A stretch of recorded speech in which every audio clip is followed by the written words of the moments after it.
Alright, so here's the dilemma. You walk into a gun shop with somewhere around $1,000, $1,200, and you're like, I would like to own a piece of American history. There's two rifles on the shelf. You got your M1 Garand and your XM 117E2, otherwise known as the Colt 639. What should you buy? Well, first off, to get an original Colt 639, just forget about it. There's so few of those actually on the market, plus it's a 2-stamp rifle. Oh, last time I checked, they're like almost $50,000, like $46,000. So, we're looking at clones of the Colt 639, or XM 117E2. So what would the advantages be of either rifle, and which one should you pick? I actually came up to this question myself. I'm like, you know, I really want that XM 117E2, but damn, that's right about in the price of a good M1 Garand. Well, first off, one of the major advantages with an M1 Garand is this is the actual rifle. This is the rifle we fought off the Nazis with. So that's pretty cool, but because it's so old, you have to really check it over. There could be mechanical problems with it. You have to make sure everything's period correct. So you have to know quite a bit about these before you buy it. Unless you just want to just buy one to shoot and you don't really care. Cartouche dating. Now when it comes to customer service, well, actually let me back up. With this, you got 3 manufacturers. You got Colt, or that I know of. Colt, Brownells, or Troy. Or you can make your own clone. Regardless, unless you go with, like, say, a Colt, which everyone just completely hates when I watch videos on it, you're looking at about $1,000. $1,200 on the high end. Now, the Colt, that's like $2,000. So we're just going to move that option off of the table. Because from what I understand, they're not even close to correct, and it's just a bad rifle.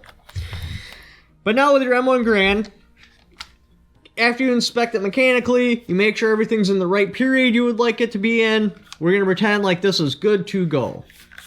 Expected accuracy with both rifles should be on what you can do yourself with open sights. Can't parry, they're getting like 1.5, 2 MOA out of these. Sometimes even better. An average shooter, you're going to probably be like 3 MOA. So this will definitely shoot better than you, as long as it's mechanically sound. That's the same thing with an AR-15.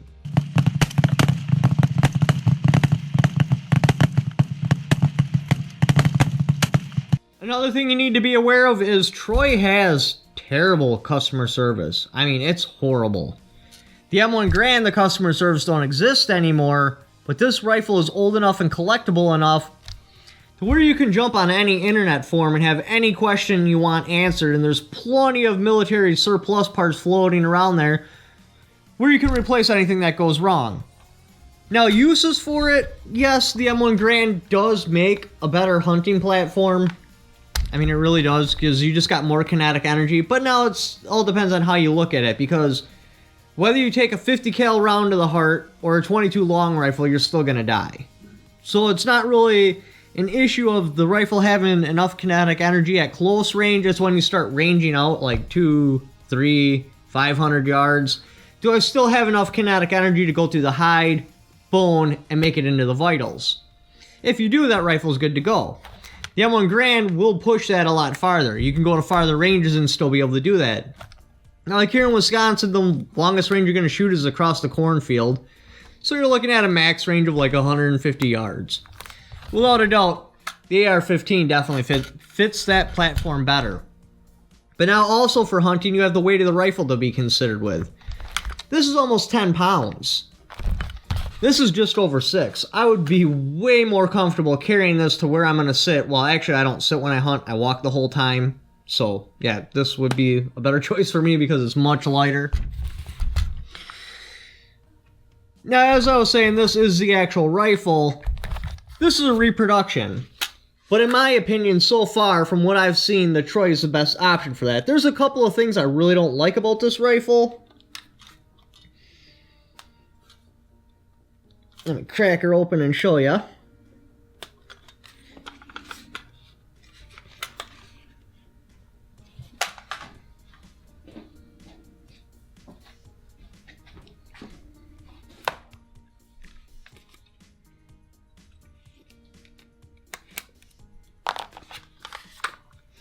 One thing is, the receiver on the inside is a different color than the receiver on the outside. Is it that big of a deal? No, because you can't tell when the receiver's open. Another thing is this has M4 feed ramps, and it's also got a 1.7 twist barrel, and this rifle is supposed to have a 112. So that's kind of a thing for me, because if I want a replica, I want it to be a replica. Now, I get why they did it for two different reasons. One, you're going to get better functionality. Two, a magazine we all know. You know, the same exact magazine that said IO is the new best AK ever made. It uses a match-grade barrel and a match-grade trigger, so it's going to blow away all other AKs, and it's all American made, so it's got a lifetime warranty, and the reliability should just kill any other AK on the market. You know, that magazine, Guns and Ammo, reviewed this rifle, because they originally made this in a 112, like it should have been made, without M4 feed ramps, like it should have been made. Oh, how did they word it? Something along the lines of, they were an artist when making the rifle, but one flaw the artist made that needs to be pointed out is they used the wrong twist rate and they don't have M4 feed ramps. And then they went on. And then I jumped on forums when I was trying to originally figure out what kind of barrel this is. And the whole mob mentality kicked in. Every single person just kept regurgitating that same thing. Why doesn't the rifle have M4 feed ramps? Why doesn't it have a 1.7 twist barrel? Which a 1.7 twist barrel is a terrible twist rate. Yes, the military uses it. You know why the military uses it? Because they have a variety of different ammunitions they use. One of them is a tracer bullet, which is as long as an 80 grain Sierra Match King, but only weighs about 64 grains. So it's long and it's light, so you have to really throw an aggressive spin on that to make it stabilize. Myself, if you're gonna veer away from the 112, I'd like to see a more practical twist rate, like a 1.9 or a 1.8. You'll get longer barrel life, and you can still touch some of those lighter calibers. Because like a 1.8, say you shoot a really, really heavy bullet at a really long range, as the velocity starts falling off, it can keyhole. I have shot out of my Bushmaster. Now, every rifle is different. You basically just have to buy ammunition and see what works and see what don't. But my Bushmaster has a 1.9. I was able to stabilize Hornady 80 grain out to 300 yards. Does that mean every 1.9 barrel can do that? No. But so for me personally, I'd like to see a 1.9. That's just the way I am, because then I can buy the cheap ammo. Yes, the 77's all awesome and stuff, but I don't want to pay $1 a round. I want to buy like 55 grain or some cheap varmint load, you know, if I'm going to make my own ammo. This way I can do it in as cheap as possible, so I can shoot the rifle more, so I can be better with the rifle, because you'll be better with the rifle shooting cheaper ammo more than you will be with shooting really expensive ammo less, because you have more trigger time on it. So anyway, besides those two things, this rifle is a pretty damn good clone. I'm not a historian, so I can't pick through each individual part, which is and is not correct. But from comparing this to pictures on the internet, it looks pretty damn correct. They even went as far to engrave a little fake auto sear pinhole. It even says auto on it. So that's pretty cool. The moderator looks great. Yeah, it's the wrong size, but without making this an NFA item, they really didn't have a choice.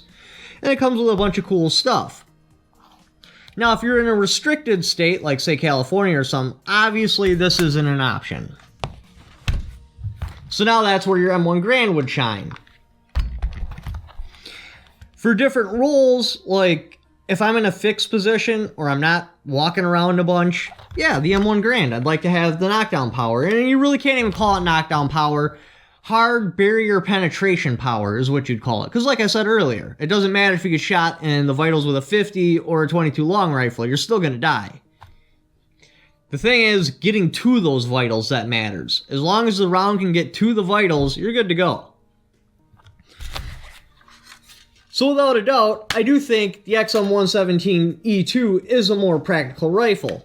Now, depending on what generation you grew up in, I personally think the XM117E2 is a cooler looking rifle. Yes, there is some major sex appeal to the M1 Grand. The wood, the steel, the sound of it, the difference in how the magazine loads. Now, a 30-06 isn't a barrel burner. It's not like a 243 or something like that where it's going to really rip out rifling. But it is a full power cartridge, and this is completely covered in wood. So for continuous fire, this barrel is going to heat up really fast, and you can make it droop or cause damage pretty quickly. The 223 is a little bit more of a barrel burner, especially in a 1.7 twist rate, because it's hard on the rifling. But they do give you a 4150 steel barrel. It is chrome lined. I'm still trying to figure out what rifling it's got, because you can't see because this thing's permanently attached on there. So I'm waiting for the information on that. And it's got vents all along it. So for continuous firing, this would be a better option because you can just lay down fire longer without having to worry about barrel damage or barrel droop.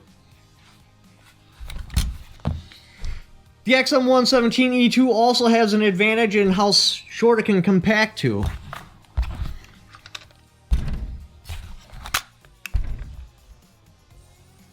It's almost half the size of the M1 Garand with the stock folded in.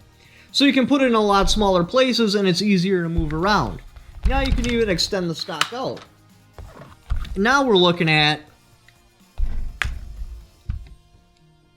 probably almost still 12 inches shorter than the M1 Garand. Now for collector's value, I mean, I do foresee these becoming a collector item just because they're so close to the replica. The replica is so expensive to where it makes it undesirable for your Joe average person, unless you're like Miley Cyrus or Justin Bieber that can actually afford that. Because firearms restrictions don't restrict firearms. They just, they restrict firearms, but they don't restrict it in the method that they're being sold as restricting firearms. They're only restricting it to us normal people. A normal guy with a normal job, making normal wages. That's the only person that's restricted by firearms, which is most of us. So therefore, this probably will become a collector item in the future. Even though it's a replica, just because it's a manufactured replica, and how close of a replica it is, like the pistol grip looks original, the stock's aluminum. At first I actually thought it was plastic because they have so much paint on there, but you can start to see where it's chipping that it is in fact aluminum, which is an original part. The rear sight's even got a little bit of rust on it, so that's probably an original part.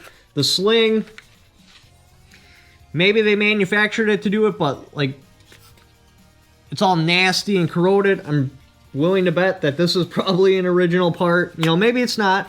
You don't really know for sure. They do come with crap magazines though, so you are going to want to replace these. Another advantage with the M1 Garand for hard target penetration is you can also still get AP ammo for this. Pretty affordable. I mean, it's a little bit more, but you can in fact get AP ammo for your M1 Garand. Unless I'm missing some special site somewhere, you can't get AP ammo, at least on a normal everyday market. I can't like jump on Cheaper Than Dirt and order AP ammo for my 5.56. So what would I pick? The M1 Garand or the XM117E2? I still don't actually know. I'm still kicking this one around. A lot of it's coming down to what shape the M1 Garand's actually in, how close it is, if there's anything special about it, if it's old enough to have World War II features, or if it's a newer model. So leave in the comments below which one you would pick and why. Thank you for watching. Don't forget to subscribe.